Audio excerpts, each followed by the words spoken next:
We are about to take off on our longest sail ever. With a journey of over 3,000 nautical miles to British Colombia from Baja California, Mexico, we need to make sure our boat is all ready to go. Last-minute boat jobs, provisioning, and saying goodbye to the wonderful friends we've made here in the Silla Cortez. We had a lot to do in a short time. Are we ready to set off into the great Pacific Ocean?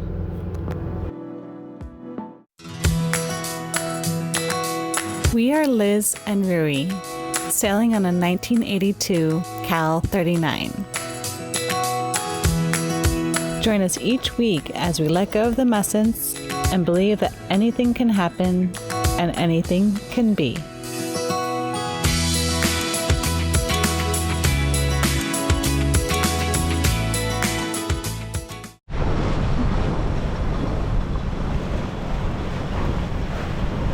Well, after a little bit of a rough start, you're doing nicely now. What are we doing? Like 5.5 knots and 13 knots of wind? I just took some lean off. We were over 6. Yeah, we were good. We're heading 6, but we let the main out a little bit, straighten us up a bit. But yeah, she's gliding along. Turned out to be a nice sail. The seas calmed down. It's nice and flat out here. Sun's out. Not like when we started. Not like when we started, yeah. When we started, what was it? Like, I don't know. 20 plus, right on our nose. We're like zigzagging. Yeah. Like, we're never going to get there. This swell was way up. The boat couldn't get going because the swell would always stop us. And we're in it. So it's going to take us 10 hours to get where we got to go instead of 4. But hey, what are we going to do? And then the wind shifted and now it's a nice... Right on target. Upwind, straight on target, and we'll be there in like 4 hours. No, it's like an hour and a half. An hour now, but from where we started, it's a 4-hour sail. Yeah, so thank the weather guys for helping us get there in just a few hours instead of 10. But yeah, definitely a beautiful sail. We're almost at Isla Partida. I'm so excited. It's like almost a full going up and down of the Silla Cortez. Like it's crazy. We're here, last time we were here was in May of last year. So it's almost been a full year of exploring, well, most of it being boat work, but a full year and then coming down and exploring the Silla Cortez slowly and almost back to where we started here. Yeah, we got to see everything we missed because our previous sail was straight from La Paz to Puerto Penasco. We didn't have a choice really, but now we came down and got to see all the different spots we'd missed last year, which was wonderful. And we're even going to an anchorage that we haven't been to on Isla Partida yet. Right. Yeah. It's wonderful. Life is good. Yeah. Feels good. Feels good to be back.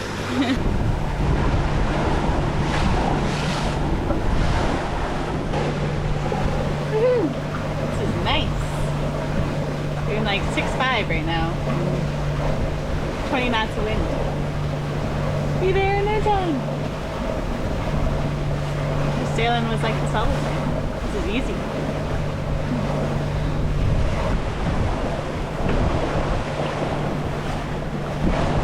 Well, we're just behind Isla Partida, or on the lee shore, I should say, of the wind. And still doing about 4 knots and 5 knots of wind. We're almost at our anchorage though. Just about half a mile, or sorry, a mile away. But it's so nice to be back here and it brings a big smile to my face. And it's just like, I knew this, getting close to the moving on from Mexico after this.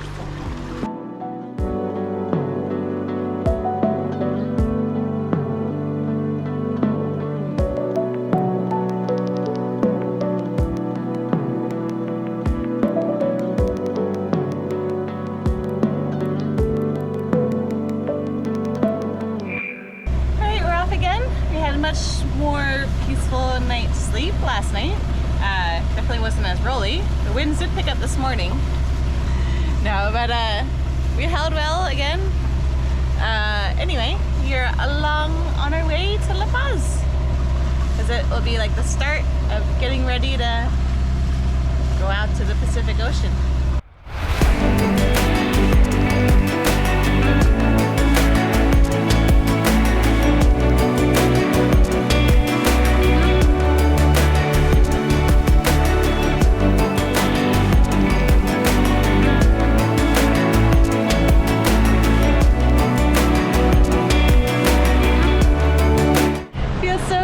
To be back in La Paz. I'm so excited. And we have some dolphins. One just jumped out of the water. Oh, it feels so good to be back here. All that hard work finally made it back. Can't tell you how good I feel right now. It's just like I don't have words for it. I'm excited. I'm so excited.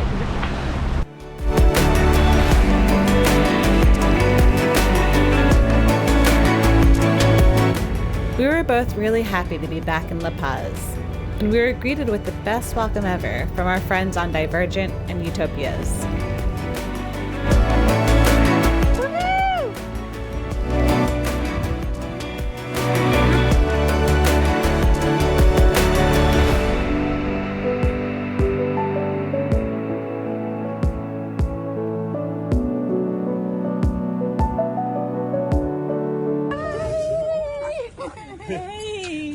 No, see. Good to see you. Hi, Rui. In non-yard clothes. Rui worked on the boat while I met up with some of our friends to go check out the local whale museum in La Paz. It's an excellent spot to visit if you're ever in the area. Also, if you want to see this one, it's the vertebrae, it's the dorsal one. You can see it's completely solid. It's not hollow like the dinosaurs. The hollow bones are for walking and do not break their bones with their own weight. But the whales is the opposite, because they live in the water, they don't have any trouble. Well, this one is the turtle area. I love turtles so much. I was a volunteer in the Turtle Saviors. Around the planet, there's 8 types of sea turtles. How many are in Mexico? 7 of the 8. But my favorite, the largest one in the planet, is this one, the leatherback. This is real size, 1:1. Oh. They call it leatherback because the shell is made of skin and fat. It's not made of bone like the other ones.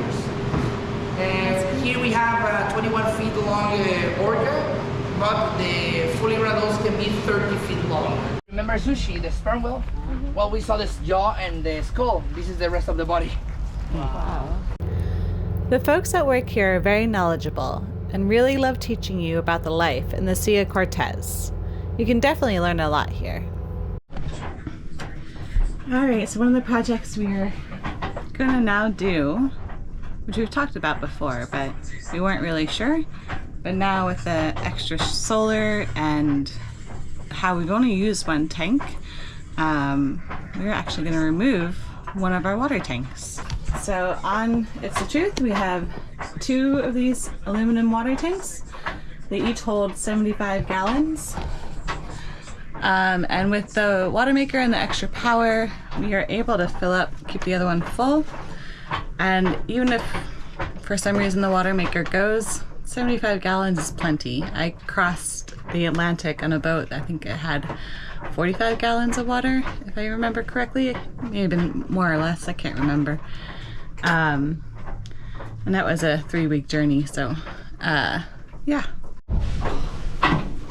So the first step I have to do is take these boards out, and then I'm going to see how the tank is actually attached inside here, because there's a good chance it is, but it does have support, so it looks like it's pretty held down quite well by these boards, so I just have to figure it out. But the first step is to take these off.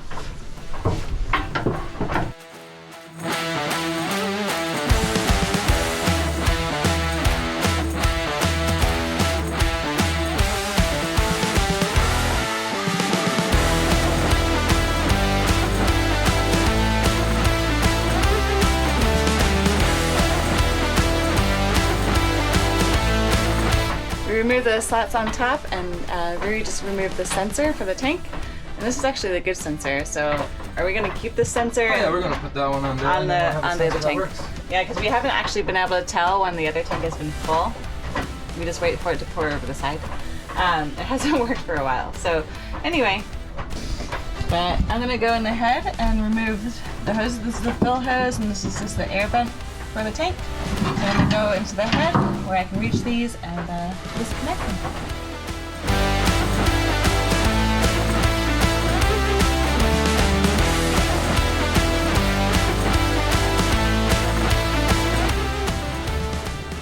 There we Good go. job, baby. Huh? Good job. Keep going. There it is. There you go. She's free. Oh, great. Alright, so we got the hoses off and Marie unscrewed the lids to the inspection ports. If you guys have been watching us for a while, we actually made these inspection ports in Panama. We put these in because there's calcification that had grown inside the tanks and we need to get rid of it. And I'm actually quite surprised now with just using water maker water. There's no calcification at all. So it's a benefit of using water maker water. Alright, so we've gone ahead and removed all the connected parts.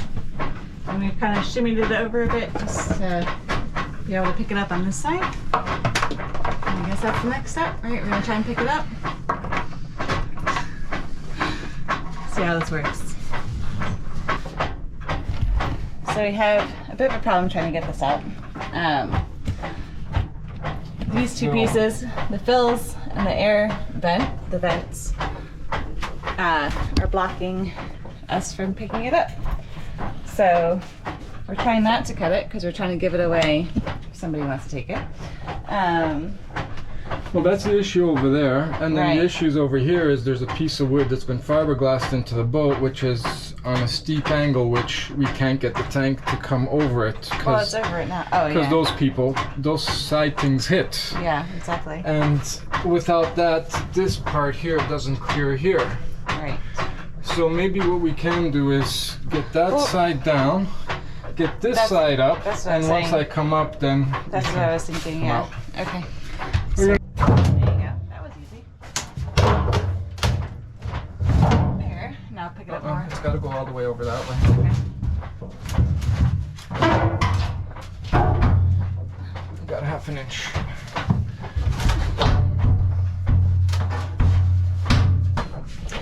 So yeah,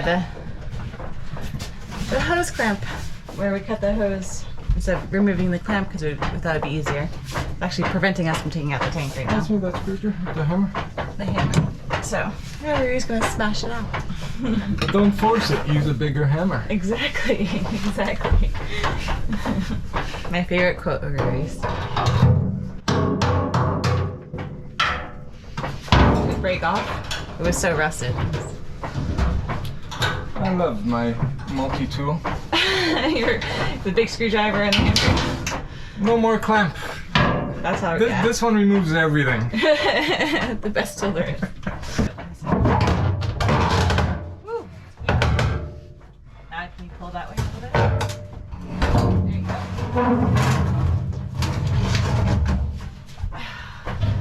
And that's one tank removed.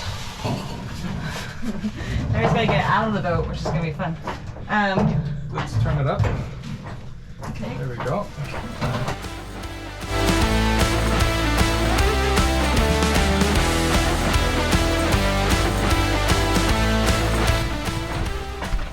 Ta-da! Ta-da! Now we have all the storage.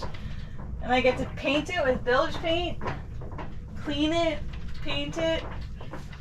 It's gonna be nice. All right, so since we got the tank out, I am gonna scrub this whole area down with soap and water, wash it out, and get as clean as possible. And we're gonna paint it. Paint it with we have some bilge paint on board that we've had, and didn't know what to do with it, and now we do.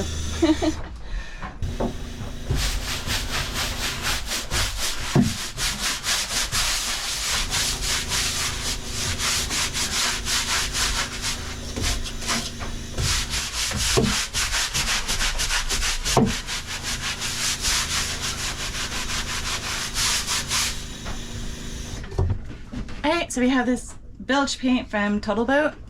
We were given it to us from another boater in Puerto Penasco. And this is what I'm using to paint the bilge. So we've cleaned it all down, scrubbed it all down, and dried it all out. And now it's time to paint.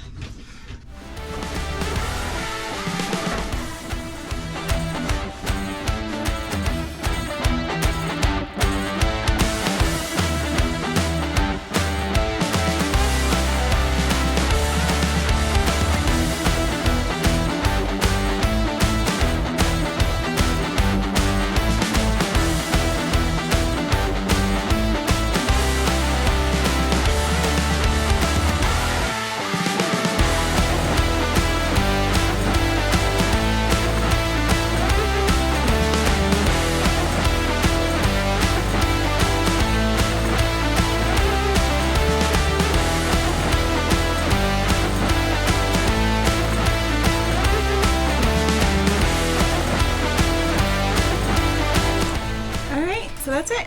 It is all painted. Rui helped me finish it out because the fumes were quite strong in here.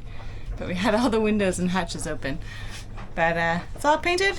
Looks amazing. We're just gonna put one coat of paint on. I think Total Boat recommended 2, but honestly, it's just a storage area. I'm not too concerned about it. And it looks really good, so I'm happy. But yeah, all nice. So I'll just have to put the slats back on and then, let it dry for overnight. And then tomorrow I'll start packing stuff in there. I'm so stoked to have all this extra storage space though. So nice.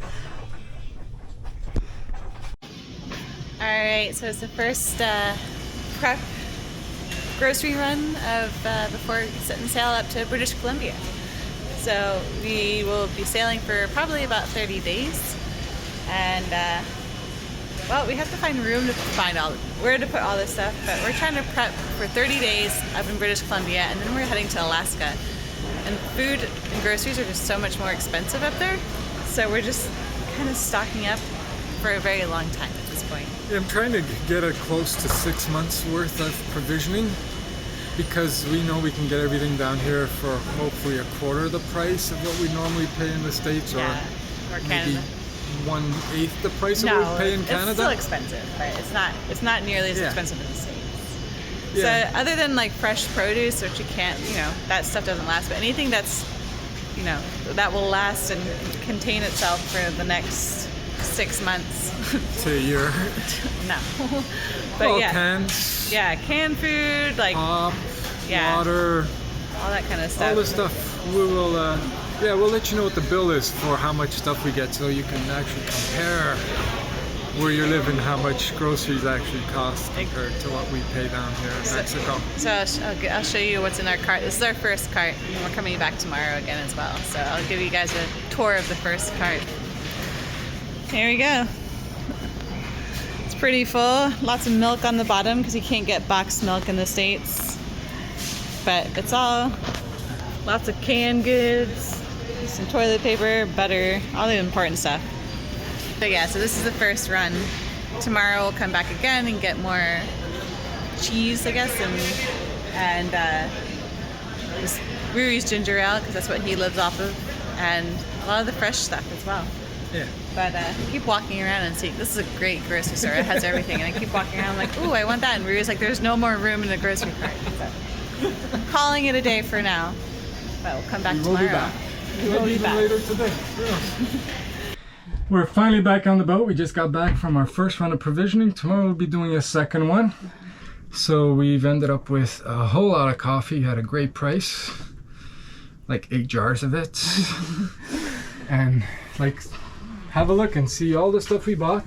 Yeah, so yeah, some of the stuff we can't get in the States, or I've never seen it in the States, and you might be able to get it. I've just never seen it, but boxed milk, non-refrigerated milk, and we go through so much milk, and our fridge is just so small, which you probably saw in the previous video when I cleaned out the fridge. But so we got 3 cases of boxed milk. 3 dozen. 3 dozen, and yeah, so 36 boxes of milk. Plus we still have, I think, a quarter of a box from before. But yep, we got all the coffee. It's instant coffee. It's not my favorite either, for those who are like, ugh, instant coffee. But it's just easier. So especially for a quick cup of coffee. I do have all the like the AeroPress and the French press. I have all the other for my real coffee, but I'm gotten kind of lazy, so instant coffee. All the canned goods, sauces, tomato sauce, orange juice, tuna, more canned goods, breads, lots of sugar, lots of butter. We go through a lot of butter on this boat. Cheese, and something I haven't had in a long time, but Ruri saw them and I was like, all right, fine, I'll do it. Ramen noodles, because Offshore. just like it's easier. And I'll be lazy. I'm not going to be cooking like I cook here. Sorry, Rui. No, it's expected. I just like, and so yeah, so this is the first run. There's a lot of things we still need to go get, like rice and I don't know, things more. Tomorrow we'll run through the store and whatever we see that we need, we'll buy. Exactly. So we're just stocking up with whatever we can get here because honestly, this is our bill. The cart was overflowing today. This is our bill, a little long. It was 7,572 pesos, which, where's my phone? Pass. What is 7,572 pesos? Dollars.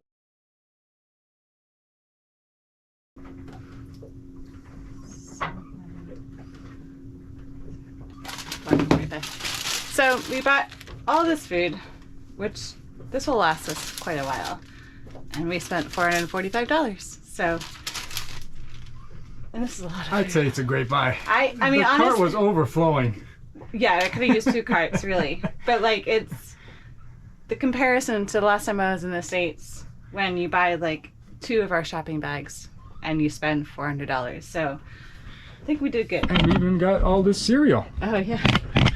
Included in that price was all of our breakfast cereals. Of course, we're still kids. Corn Pops and Kellogg's. Ruri's a kid. Snickers and the Cheerios. That's Liz's. She likes Cheerios. Yeah, we're big kids. But is this basically, we're shopping for obviously the month offshore. Provisioning just to make stuff easy when we're offshore because cooking in big rolling seas is just not fun. I mean, we have the gimbal stove, we can do it, but when we're on watches for a whole month and between the 2 of us, I get lazy. Like I personally get lazy about cooking. I'm more of a snacker anyway, offshore. But it's hard to sit down and have a meal like we do here in the Anchorage. So anyway, that's what we did. First round done today, and we'll take you with us tomorrow.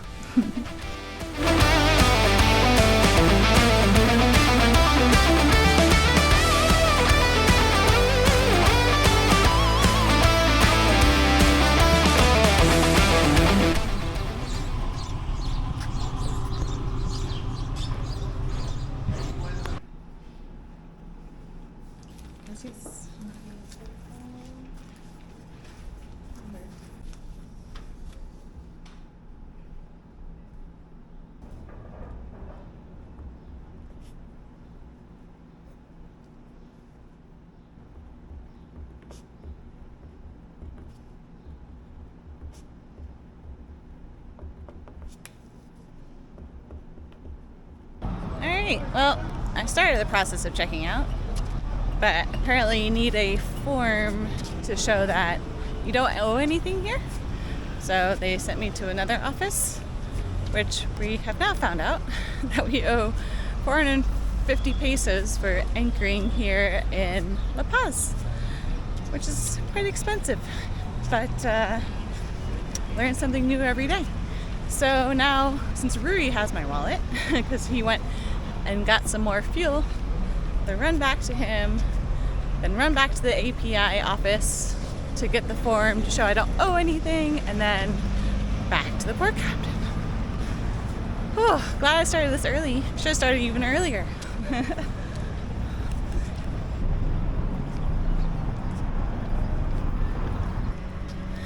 Alright, so we've paid the fee, got Rui, picked up Rui with the money, and now we're back at the port captain, and hopefully this will be the last stop. We have to figure this one out though.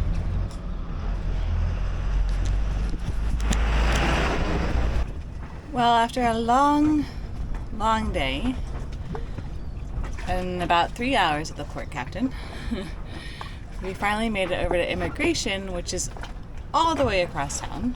It was like a 100 peso taxi ride. And we got to the immigration. They're like, "You're supposed to come here first." I nearly had a heart attack because they were closing at 3 o'clock and this is about 2:30, and the port captain's office closed at 2:30. And I was like, and they're closed tomorrow because it's a holiday, and it would have delayed us by a few days, basically getting all the paperwork. But luckily, after the first abruptness of the immigration officers, they got very friendly and very nice and signed all our paperwork and said, "You're good to go." So we are officially illegal in Mexico right now. Did our last provisioning run, and then I went to the candy store, got some snacks, and we're back here on the boat. So I'm gonna finish putting away the rest of the provisions, and then tomorrow at some point we will start moving. But yeah, it's like 6 o'clock right now, and we started at 11. I started at 7 o'clock this morning when we got propane. But yeah, it's been a long day, and I'm pretty tired. But our friends over on Annie's Kite are gonna come over for some sundowners and just to say goodbye. And then yeah, we're off. But it feels good to be back at the boat. And it's super rolly and bouncy in here. The winds are strong. How was your day? It was a busy day. Got up early, did a couple few runs, then had to go check out with Liz. Yeah. Yeah, so while I was at the port captain's office, Rui was getting the rest of the fuel in the jugs. And then also had to go to the port captain, or to the API. Actually, I think I said that. I already said that one. Never mind. But yep, we're here. We're ready to go. Eee, I'm excited. Actually, I'm really just exhausted right now after a long day. But tomorrow I'll be excited.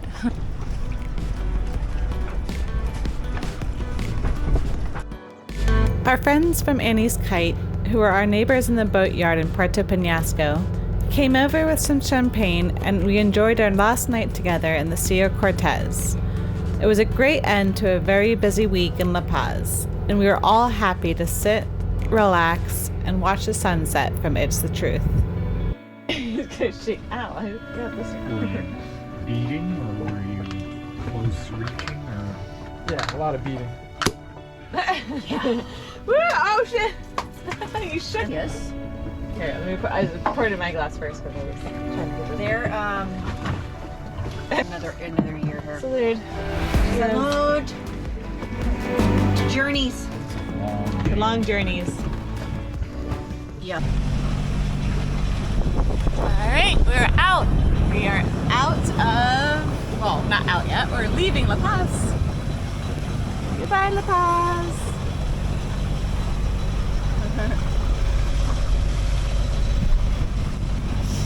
So we just picked up anchor and gonna sail to another bay.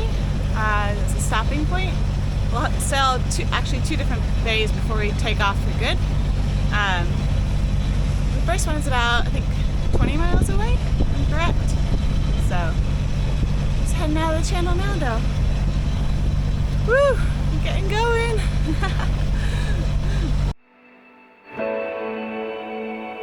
Excitement is high on It's the Truth. We still have one big cape to sail past before we reach the Pacific Ocean. 30 days at sea is a long time. Subscribe to not miss out on our upcoming journey through the northern Pacific Ocean. Until next time, cheers!